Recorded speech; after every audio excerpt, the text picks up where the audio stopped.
Wait, hold up. Let me see. Hold up. Buy now. How much is it? Hello. Alright, so yeah. Alright, guys. Welcome back to part number 2 of this. 3, I guess. What time is it? Let's do.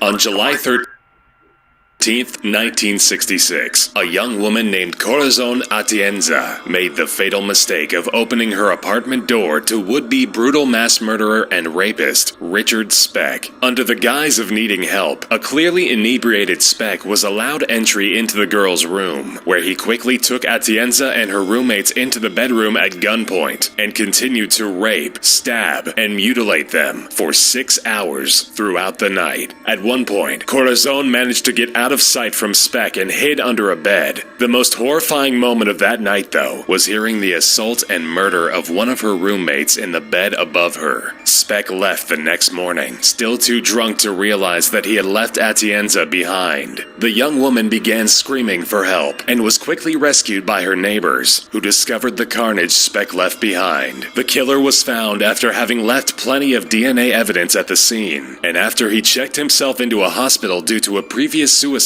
attempt. When he learned, he left Atienza alive. After being caught by the authorities and given his day in court, a jury took only 49 minutes of deliberation to sentence Speck to the electric chair. However, the Supreme Court later overturned the death penalty due to Speck's inebriation at the time of the murders. He was given 8 consecutive terms of 50 to 150 years. He eventually died in prison, showing no remorse for his senseless crimes.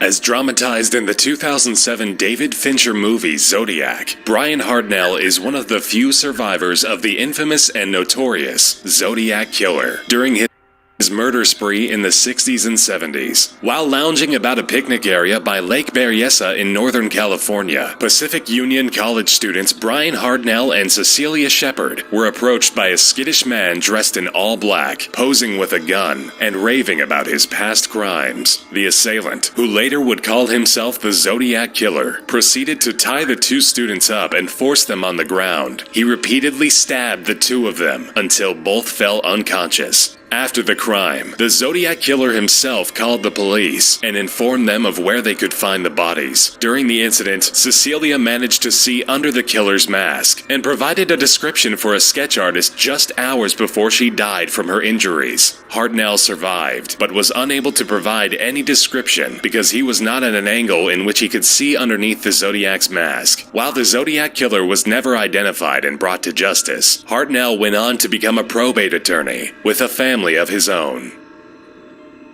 On a cool evening in 1997, Holly Dunn and her boyfriend Chris Meyer relaxed after a party by sitting by the railway tracks and stargazing. After deciding they had stayed too late and attempted to go home, they were suddenly approached by a man who seemingly came from nowhere and demanded money. Meyer responded that neither had any cash with them and then felt an ice pick against his neck. The mysterious man turned out to be the Railway Killer, a murderer hunted by the police who utilized trains as his method of transportation, and had since left a trail of nearly 30 bodies behind him over numerous state lines. The Railway Killer tied the couple up and threw them into a ditch next to the train tracks. He then proceeded to drop an enormous rock on Meyer's head, killing him instantly. He sexually assaulted Dunn, and then struck her repeatedly with a blunt object, causing her to fall unconscious. The killer, having believed he'd killed both of them, disappeared into the night. Dunn awoke hours later and reported the crime to the police. In 1999, the Railway Killer, real name Angel Resendez, surrendered to the authorities and was put to death in 2006 by lethal injection.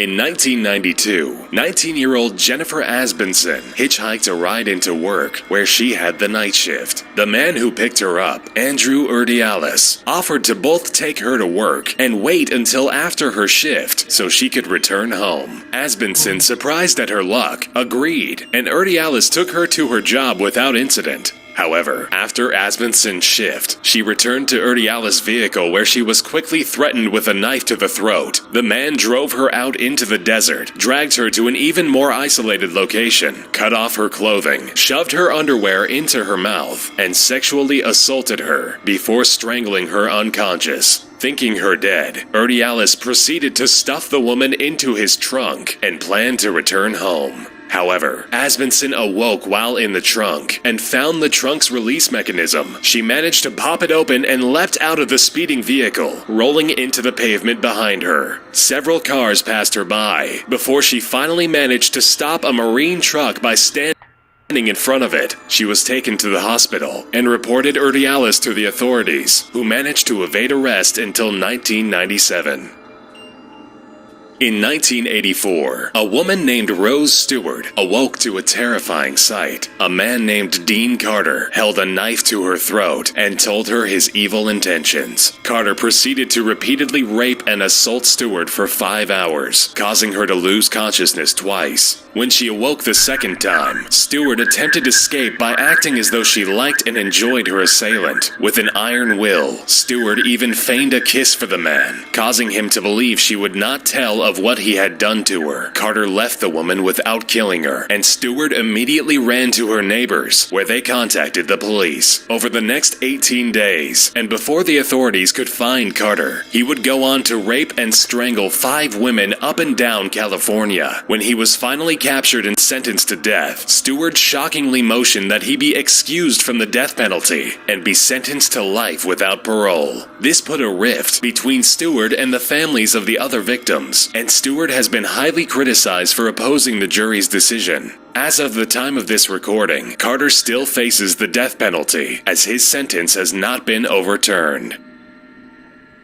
So, wait, he might be in jail. Why might be in jail? Holy crap, this guy's still in jail. Holy crap.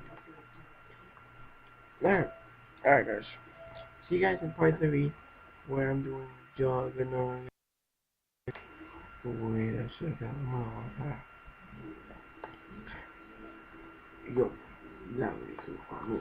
No, I'm just kidding. I won't watch that because I'm not that. Wait. Yo, check it out.